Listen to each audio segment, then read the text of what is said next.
দেখো, বিয়ের পর প্রথম জামাই ষষ্ঠী, ভীষণ এক্সাইটেড ছিলাম দিনটাকে নিয়ে।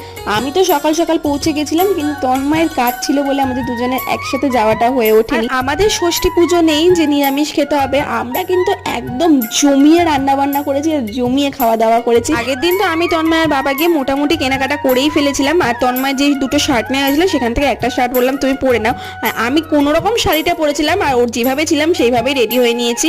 আর রেডি কি হয়েছি, ওই শাড়িটুকুই পরেছি। সকলেরই গরমে একদম যাতা অবস্থা ছিল। মামা আর আমার বাবা তো সবসময় খালি গায়ে থাকে, ইগনোর করো।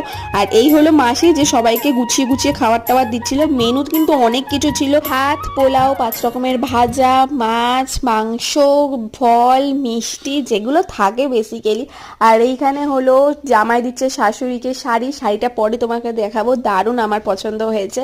আর এইখানে কিন্তু একটা কথা নিয়ে ভীষণ হাসাহাসি হচ্ছিল। যাই হোক, ভিডিওটা এখানেই শেষ করছি, দেখা হচ্ছে অন্য ভিডিওতে। ভালো লাগলে লাইক করে দিই।